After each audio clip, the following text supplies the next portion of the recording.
Merry Christmas!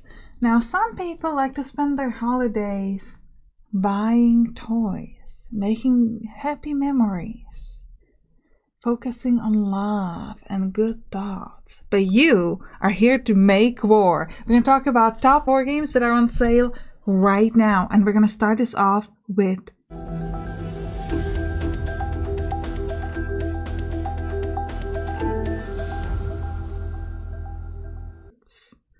Germany.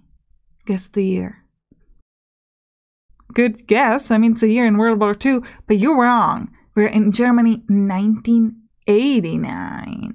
You're going to be leading your regiment through the Cold War conflict. You can play as the Soviet Union, USA, East and West Germans, and more. You can either go to the main campaign, which is split into several operations that tells like an overall story, or there are different skirmish modes that you can play as well. And there are over 100 different vehicle models. Now, this is a real-time war game, and it's currently 20% off.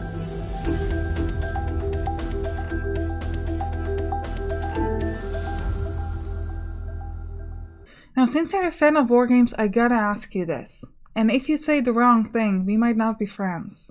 Turn-based or real-time war games? Alright, I'm so glad you said turn-based. I was worried because the first game was Regiments. I was like, if you're still here, you might be in the other camp. But you chose well.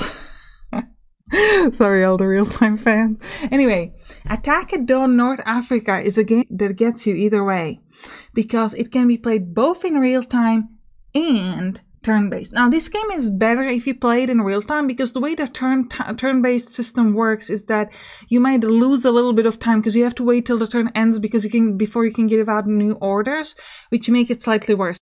It's a game set in World War II, North Africa. And the game focuses both on historical and hypothetical scenarios. Now, if you're wondering about the turn-based system, it's actually done in Vigo mode. So you give out the orders and then both units move at the same time. And then it's the next turn again. Because obviously, if you have a game that's played in real time, it has to use the Vigo system. So both units, both yours and enemy units have to move simultaneously. It doesn't work either way. So the turn-based have to kind of accommodate to that. But I think it's a really cool that they give you a game that can do both. And it's 20% off.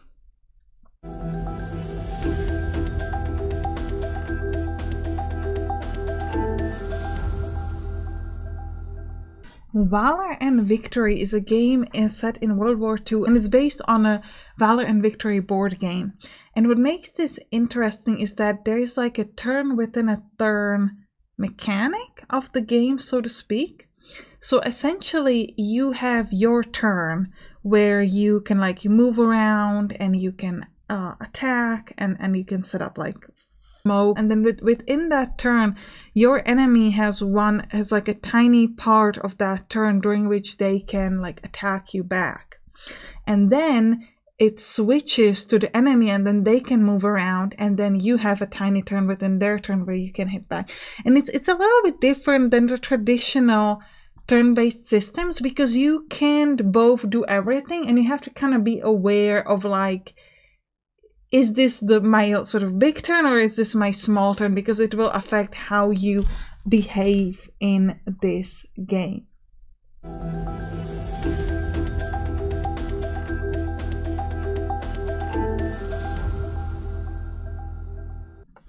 Now when all the land is conquered and all the earth is scorched, where will you fight then?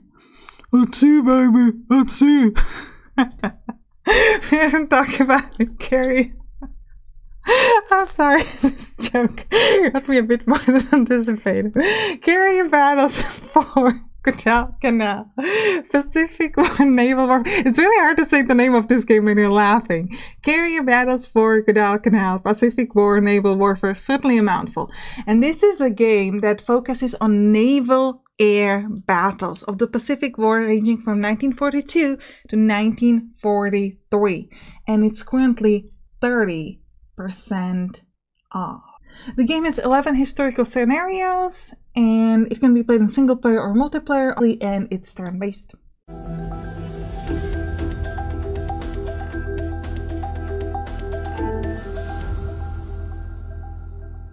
Now, next up, we're going to stay in the water and we're going to talk about Strategic Mind, the Pacific, which is a turn-based strategy set in World War II, focused on the conflict between USA and Japan, waged in Pacific Ocean. Now, if you're wondering why I'm saying it in such a tone, that means you have been skipping ahead in the games, and for that, there will be a severe punishment. You must subscribe. Because I just talked about that conflict in the previous game. But anyways, this is Strategic Mind, the Pacific. I love the cutscenes in this game. They make you feel very epic. Like, it's just like, you watch the scene and you're like, ooh, makes you feel really good. And you can obviously play as either side of the conflict. It's very detailed. There's like a lot you can do in the game. Like, there's going to be these big, huge, large-scale naval battles. And you can have a lot of carrier ships, so you can move like aircraft and shoot up on the enemy. And a really cool thing in this game is you can damage various ship systems. For example, you might be able to damage specifically to enemy engine, which means that their speed is lowered. So it's not just, hey, I'm hitting them and they're taking damage overall to their HP, but it can be a bit more specific. And this game is 45% off.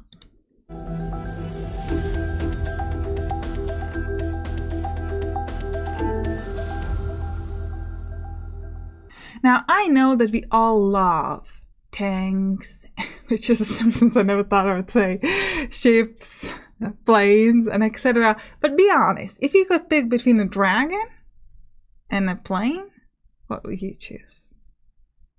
Obviously a dragon. So right now we're going to talk about Fantasy General 2, which is a fantasy war game. I absolutely love this game. This game is currently 50% off, and you have these heroes and this variety of different fantasy units that you're going to be moving on this battlefield to kill an enemy. And they have a really interesting sort of resource or supply system. It kind of makes you balancing, like exploring more of the map or finishing early to get better rewards. And there's a very cool system of like upgrading a specific unit where you can typically choose from different options, and there's like this whole tree of options, and it's really interesting, and I quite enjoyed the story as well.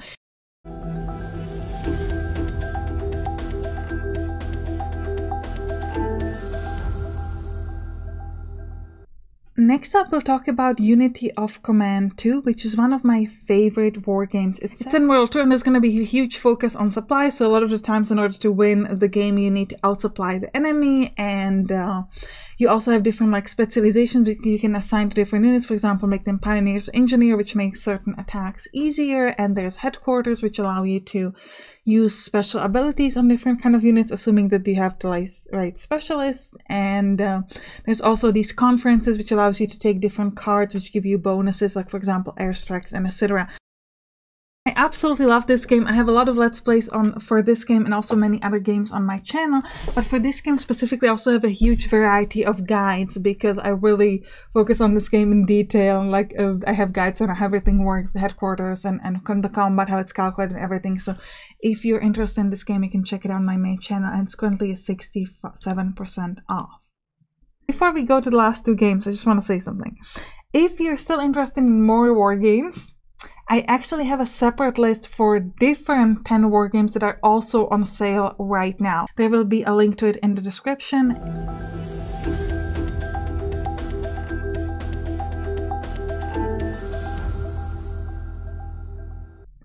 Now, some generals like to fight in combat, lead their troops by example, and some generals like to live.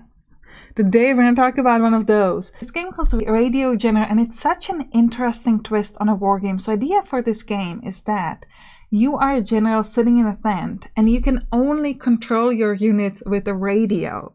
So you're going to have to like communicate with the different units, tell them how to go, where to go, and you have this little like a map with these like figurines that symbolizing the combat, and you can hear them like fighting or answering, and it's just super fun. And you have to handle like morale.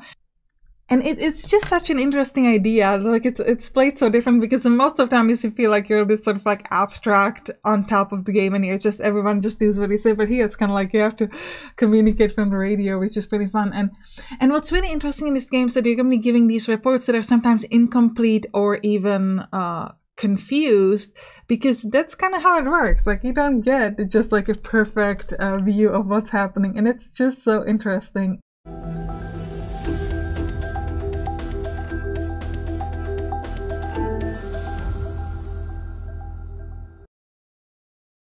Now this is both a war game and a grand strategy games, and it's currently 75% off. Now, I already talked a little bit about this game in my 4 games on sale video, but like I said in that, it was just very quickly because I wanted to focus on it here.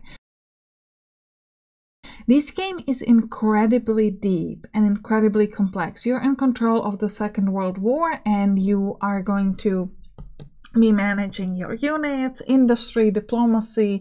You'll be handling battle plans. You'll be handling supply lines, coordinating like air, land, and sea units, and you can take control of a nation and try to take over the whole planet if possible. Pretty insane multiplayer system, because up to not 4, not 8, but 32 players can play it either competitively or cooperatively, which I think is crazy.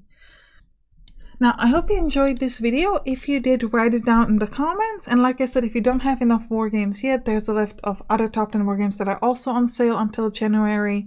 I will see you there. Bye bye.